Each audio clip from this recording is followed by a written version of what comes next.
আসসালামু আলাইকুম রহমতুল্লাহি অবরকাতুহু। সম্মানিত দর্শক, অবস্থা দৃষ্টি মনে হচ্ছে যে আওয়ামী লীগ ভয়ঙ্কর কোনো পরিকল্পনা নিয়ে এগুচ্ছে।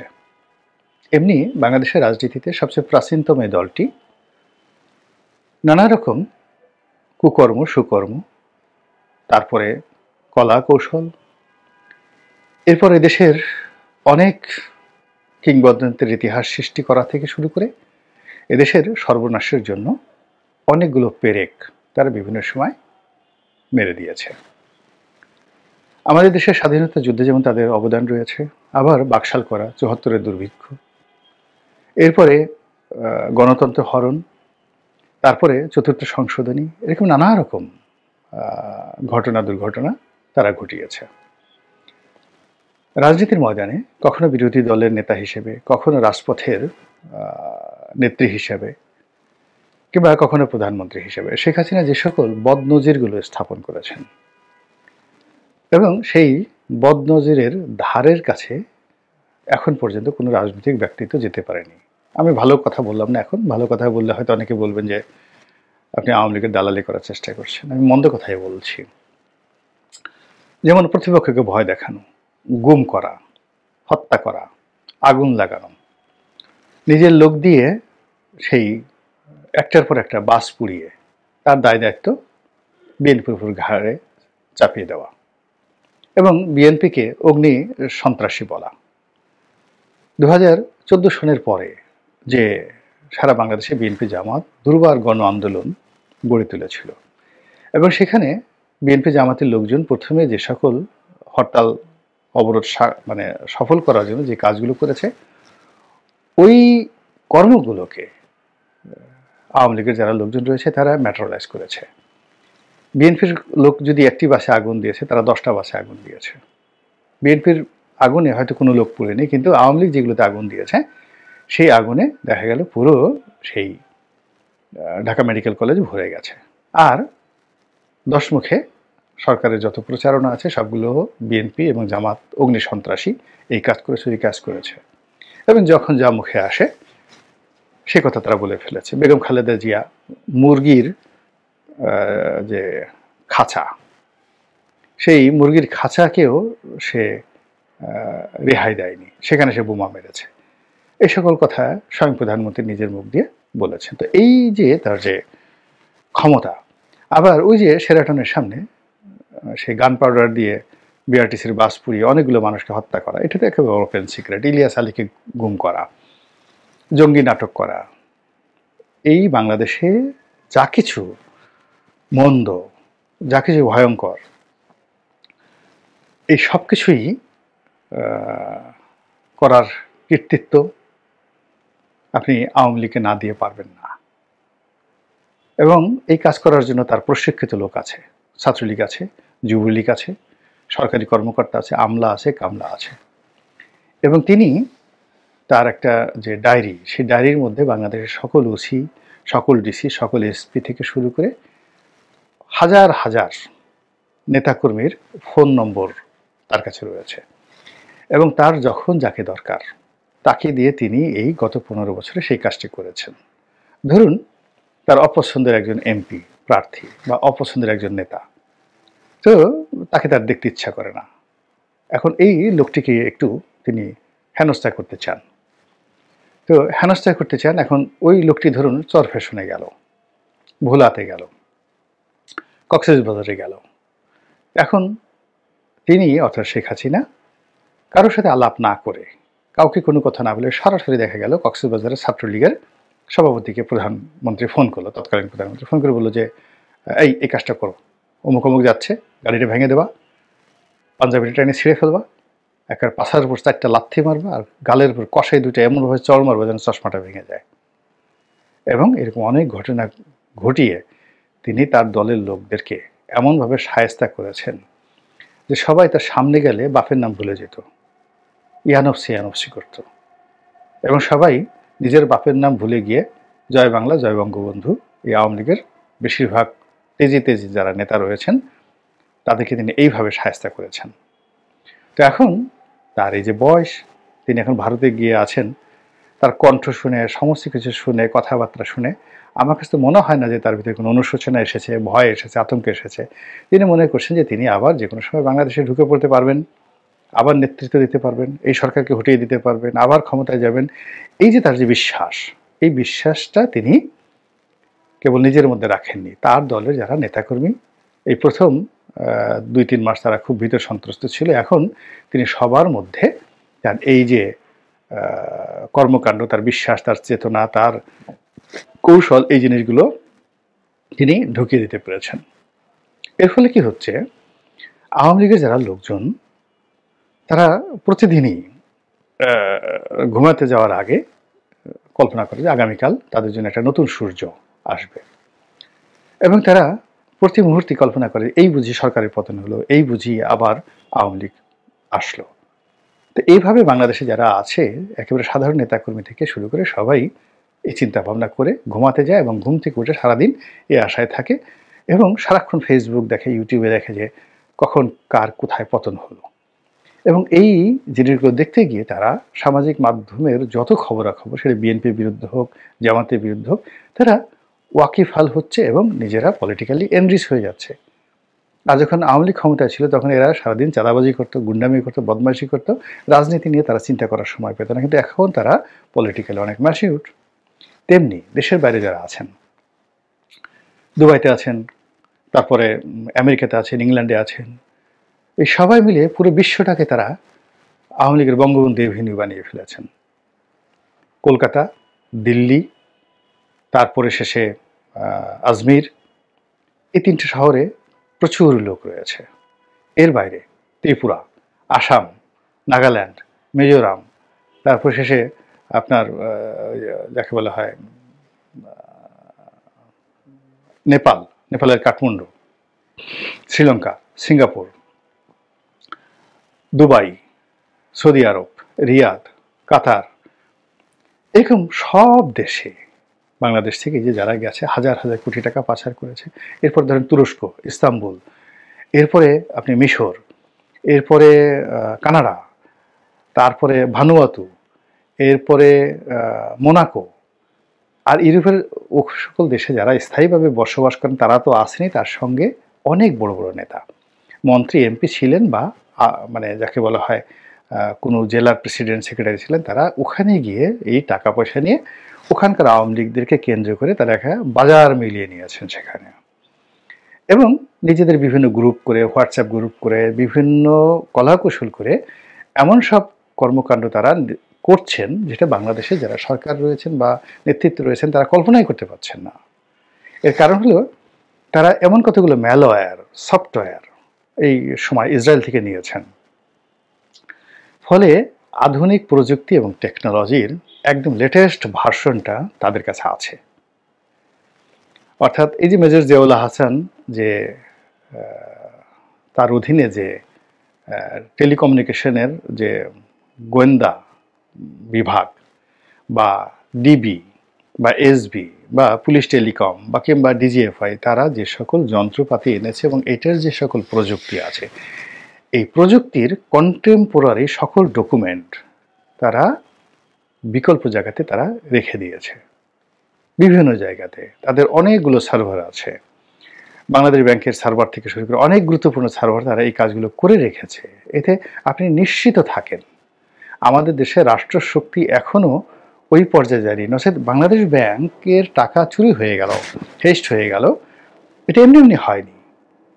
তো এই জিনিসগুলো যে আপনি যে তদন্ত করবেন, সেই তদন্ত করার মতো ডাটাও এখন নেই। এখন বলা হচ্ছে যে তারা এখন তথ্য পাচ্ছেন না, এর কারণ হলো মেজর জেনারেল জিয়াউল হাসান এই তথ্যগুলো মুছে দিয়েছেন। তো এই তথ্যগুলো মুছে দিয়েছেন, অথচ সমস্ত টেলিফোন নজরদারি করা, ভয়েস রেকর্ড করা, এমনকি 20 বছর আগের ভয়েসগুলো উদ্ধার করার মতো যে টেকনোলজি, এই সবই ইসরায়েলি টেকনোলজি কিনে আনা হয়েছে। কিন্তু সেই টেকনোলজি তারা শুধুমাত্র রাষ্ট্রীয় কাজে ব্যবহার করছে তা নয়, সেপারেট আবার এই টেকনোলজির যে কপি, সেই কপি নিজেদের ব্যবহারের জন্য তারা কিন্তু তৃতীয় জায়গাতে তারা রেখে দিয়েছেন। এবং সেইগুলো দিয়ে আশ্চর্যজনক ব্যাপার হলো সেইগুলো দিয়ে তারা নিজেদের মধ্যে যোগাযোগ করছেন, এবং সঙ্গে সঙ্গে আপনার আপনার আমার টেলিফোনে যে সকল কথাবার্তা হচ্ছে, এটা যেভাবে রাষ্ট্রীয় সংস্থাগুলো দেখতে পায়, একইভাবে আওয়ামী লীগের যারা লোকজন তারা সেই তৃতীয় পক্ষ থেকে ইচ্ছা করে এই জিনিসগুলো নজরদারি তারা করতে পারছে। এবং এই যে ইসরায়েলি গোয়েন্দা সংস্থার কাছ থেকে, মোসাদের কাছ থেকে, ইসরায়েলি সরকারের কাছ থেকে যে জিনিসগুলো তারা কিনেছে থ্রু ভারতের মাধ্যমে, এটার যে এজেন্সিশিপ সেটাও ভারত। এবং এখানে আমাদের অনেক গুরুত্বপূর্ণ বিদ্যুৎ খাত, বাংলাদেশ ব্যাংকের অনেক বিষয়, ব্যাংকিং সফটওয়্যারের অনেকগুলো বিষয়, এগুলো সবই কিন্তু যাকে বলা হয় বিকল্প সার্ভার তৈরি করে তারা সেই কাজগুলো করছে। এবং এগুলো কতগুলো ভয়ঙ্কর নজির তারা জানান দিচ্ছে, কিন্তু আমাদের নির্বুদ্ধিতার কারণে আমরা বুঝতে পারছি না। হঠাৎ করে দেখা গেল মেট্রো রেলের সেই যে নিয়ন সাইন সেখানে ফুটে উঠলে ভয়ঙ্করভাবে ফিরে আসছে শেখ হাসিনা। খুলনা সিটি কর্পোরেশনের যে ডিজিটাল ব্যানার, সেই ডিজিটাল ব্যানারে ভয়ঙ্করভাবে ফিরে আসবে ছাত্রলীগ। রেলওয়ের ডিজিটাল ব্যানারে ফুটে উঠছে সেটা, জাতীয় রাজস্ব বোর্ডের। তো বিভিন্ন সরকারি প্রতিষ্ঠানে এই লেখাগুলো যে ফুটে উঠছে, এটা কি আপনার কি মনে হয় যে রেলওয়ের যে টিকিটিং সার্ভার থেকে বা রেলওয়ের যে সার্ভার থেকে তারা ওখান থেকে আওয়ামী লীগের কোনো লোক বসে বসে এই কাজ করছে, মরে গেল না, এই কাজ করছে না। এই কাজটি করার জন্য তাদের সফটওয়্যার আছে, ম্যালওয়্যার আছে, এবং আপনারা জানেন যে what is call malware and software. তো এই জিনিসগুলো কিভাবে করছে একটু পলককে ভালো করে জিজ্ঞাসা করলে, যে হলো আসানকে জিজ্ঞাসা করলে আপনি এই জিনিসগুলো বুঝতে পারবেন যে এই কাজগুলো কিভাবে হচ্ছে। তো হঠাৎ করে আপনার যে কোনো একটা সিস্টেমকে, আমাদের যে এখন যে সিস্টেমগুলো চলছে, যে কোনো একটা সিস্টেমকে করাপ্ট করে দেওয়ার জন্য, হ্যাকিং করে দেওয়ার জন্য টোটাল ইনস্ট্রুমেন্টগুলো যদি তাদের হাতে থাকে, সেটার জন্য টাকা থাকে, তাহলে তারা আমাদেরকে কি ক্ষতি করতে পারে, কতটা ভয়ঙ্করভাবে ক্ষতি করতে পারে একবার একটু চিন্তা করেন, এবং চিন্তা করে প্রতিপক্ষকে ট্রিট করেন। 2 নম্বর হলো যে এখন আপনি দেখুন যে ভারত এবং ইউরোপের অনেকগুলো পত্রপত্রে, আমরা বাংলাদেশে বসে টিউলিপ গেছে, পুতুল চলে যাবে, শেখ হাসিনা শেষ, এই কথা বলে আমরা মূলত নিজেদের ভয় আড়াল করার চেষ্টা করছি। কিন্তু এই যে আমরা যে এত প্রচার করছি টিউলিপ শেষ, শেখ হাসিনা শেষ, ইত্যাদি ইত্যাদি, আপনি দেখেন তো যেদিন টিউলিপ পদত্যাগ করলেন বা যে এখন, সে তো নিয়মিত ইংল্যান্ডে ঘুরছে, তার বডি ল্যাঙ্গুয়েজ, তার কথার মধ্যে আপনার কাছে মনে হয় সে ভয় পাচ্ছে? পুতুলের কথাবার্তায় দেখে আপনার কি মনে হচ্ছে যে পুতুল মহাবিপদে? পুতুল বাংলাদেশে এখন নিউজ যে তার আর রক্ষা নেই, এইবার সে শেষ হয়ে যাবে। আপনি কি একটু দেখেন তো পুতুলের বডি ল্যাঙ্গুয়েজে ভয়ের কোনো লক্ষণ আছে কিনা? আপনি এই যে আওয়ামী লীগের বড় বড় নেতারা, মাহবুল আলম হানিফ, বাহাউদ্দিন নাসিম, জাহাঙ্গীর কবির নানক, তারপরে সাবেক 2 জন মন্ত্রী বি এম মুজাম্মেল, তারপরে আসাদুজ্জামান খান কামাল, এই মানুষগুলো ইন্ডিয়া বড় বড় পত্রিকা, ইন্ডিয়া টাইমসের মতো, হিন্দুস্তান টাইমসের মতো পত্রিকাতে তারা সাক্ষাৎকার দিচ্ছেন। তারা আবার নামবেন, কেউ বলছে আমরা 26শে মার্চ বাংলাদেশে ঢুকবেন না 26শে মার্চে হয়তো। কিন্তু এই যে তারা কথাগুলো বলার সাহস পাচ্ছে, কোত্থেকে পাচ্ছে? তারা বলছে যে না, আমরা ফেব্রুয়ারি মাস থেকে আন্দোলন করব, আমাদের আন্দোলন ফেব্রুয়ারি মাস থেকে শুরু হবে। অর্থাৎ আপনাকে আমাকে তারা ব্যস্ত রাখতে পারছে, আতঙ্কের মধ্যে রাখতে পারছে, এবং নিজেরা কোনো অবস্থাতেই হাউমাউ করে কান্নাকাটি করছে না। একজন সিঙ্গেল লোক পালিয়ে গেছে, আপনারা দেখেন তো কার কল রেকর্ড পান কিনা, যে সে দুবাইয়ের কোনো বসে, শামীম ওসমান দুবাইতে বসে, ধরুন দিল্লিতে সে আবুল হাসান আবদুল্লাহ সাহেবকে টেলিফোন করে শেখ হাসিনাকে গালাগাল করছে, এরকম একটা দৃশ্য দেখান তো। কিংবা ধরুন সাবেক একজন সংসদ সদস্য সাভারের মুরাদ জং, তো সাভারের মুরাদ জং 2018-তে মনোনয়ন পায়নি, তারপরে 2014-তে সে মনোনয়ন পায়নি, তারপরে 2024-এ সে স্বতন্ত্র নির্বাচন করেছে। তো তার সঙ্গে তো যাকে বলা হয় আওয়ামী লীগের ভালো সম্পর্ক নেই, সঙ্গত কারণেই এখন সেও এই সময়টাতে দেশের বাইরে আটকা আছে। তার একেবারে ঘনিষ্ঠ বন্ধু, ক্লাসমেট হলো, একসাথে তারা থাকছে সোহেল তাজ। তো বাংলাদেশে সোহেল তাজ থেকে সোহেল তাস তো অনেক কথা বলছে, শেখ হাসিনার বিরুদ্ধে অনেক কথা বলছে, লতিফ সিদ্দিকী সাহেব অনেক কথা বলছে। এখন লতিফ সিদ্দিকী সাহেব, মুরাদ জংয়ের যে বাবা আনোয়ার জং, এরা সমসাময়িক, ঘনিষ্ঠ। এখন তিনি তো, অর্থাৎ মুরাদ জং তো একটা টেলিফোন করে লতিফ সিদ্দিকীকে বলতে পারে যে চাচা এ কি হইল, আমি কেন, আপনি কেন?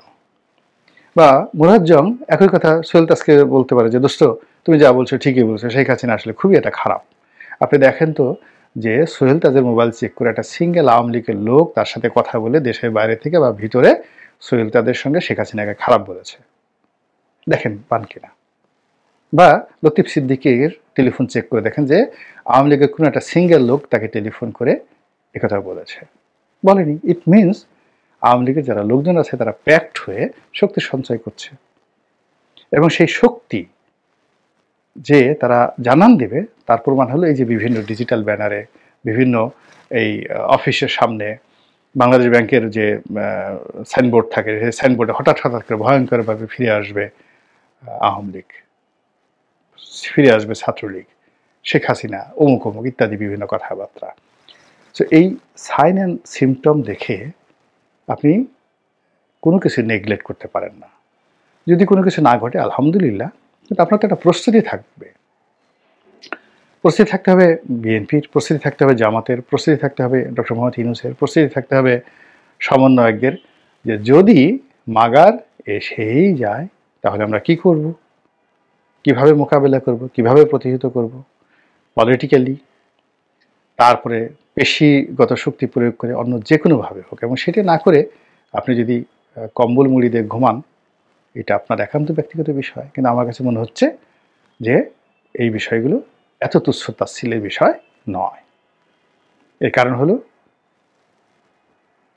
বেনজির ভুট্টো বহুদিন দেশের বাইরে এইভাবে ছিলেন, তো তিনি দুবাই থেকে বলেছেন, কলকাতাতে এসে সাক্ষাৎকার দিয়েছেন, দিল্লিতে এসে সাক্ষাৎকার দিয়েছেন, আমি আসছি, ইংল্যান্ডে গিয়ে সাক্ষাৎকার দিয়েছেন। আপনি দেখেন সেই সাক্ষাৎগুলো অসাধারণ সব সাক্ষাৎকার, আমি আসছি। আবার যখন এমার্জেন্সি ঘোষণা করার পরে ক্ষমতা হারালেন ইন্দিরা গান্ধী, তিনি বললেন যে না আমি আর রাজনীতি করব না। কিন্তু তিনি কিভাবে এসেছেন, ফেরত এসেছেন, ওটা অতি সাম্প্রতিক সময় একটা সিনেমা হয়েছে এমার্জেন্সি, কঙ্কনা রানাওয়াত অসাধারণ অভিনয় করেছেন, দেখেন সেটা। তো রাজনীতিতে ফিরে আসা, একইভাবে ধরেন এই যে নওয়াজ শরীফ পাকিস্তানের রাজনীতিতে ফিরে আসবে, কেউ কল্পনা করেছে? থাকসিন সিনাওয়াত্রার পরিবার, তার বোন কয়বার ক্ষমতা থেকে হারালো, কয়বার ফেরত গেল, আবার প্রত্যেকবারই তারা ফিরে আসলো। ব্যাংককের মতো জায়গাতে, থাইল্যান্ডের মতো জায়গাতে এই থাকসিন সিনাওয়াত্রার পরিবার কিন্তু রাষ্ট্র, তারপরে সেনাবাহিনী, তারপর সেখানকার রাজা, কিং, সবাই চেষ্টা করেও তাকে রাজনীতি থেকে আলাদা করা যায়নি। একইভাবে শ্রীলঙ্কাতে কোনো অবস্থাতেই তো যে এই পরিবারে উড়ে গেল, বাংলাদেশের মতো সেম ঘটনা ঘটেছে সেখানে মহেন্দ্র রাজাপাকসের পরিবার। আবার দেখেন তারা রাজনীতি কিভাবে পুনর্বাসিত হয়ে গেছে, কিভাবে মহেন্দ্র রাজাপাকসে আবার সেই দেশে ফিরে এসেছে। আবার দেখেন পাকিস্তানে এই যে ইমরান খান বের হয়ে যাবে, আপনি তাকে রাখতে পারবেন না। যখন পপুলারিটি থাকে, জনসমর্থন থাকে এবং নেতা থাকে, তখন সেখানে আপনি সেই মতাদর্শ, সেই দলকে কখনো দাবায়ে রাখতে পারবেন না। পাকিস্তানিরা আওয়ামী লীগকে পারেনি, আওয়ামী লীগ বিএনপিকে পারেনি, তারপরে জাতীয় পার্টি শত চেষ্টা করেও বিএনপি আওয়ামী লীগকে পারেনি, বিএনপি আওয়ামী লীগ একত্রে চেষ্টা করে জাতীয় পার্টিকে দাবায় রাখতে পারেনি, আর সবাই মিলে, পুরো বাংলাদেশ মিলে জামাতকে দাবায় রাখতে পারেনি। কাজেই যা শুনছেন বা যা ঘটছে, ছোট মুখে বড় কথা হচ্ছে, বড় মুখে ছোট কথা হচ্ছে, এই জিনিসগুলো কগনিজেন্সে না নিয়ে যেটি বাস্তব সেই বিষয়ে নিজের মন এবং মানসিকতাকে প্রস্তুত রাখুন এবং যে কোনো পরিস্থিতি মোকাবেলা করার জন্য প্রস্তুত থাকুন। এটাই আমার অনুরোধ। আসসালামু আলাইকুম রহমতুল্লাহি ওয়া বারাকাতুহু।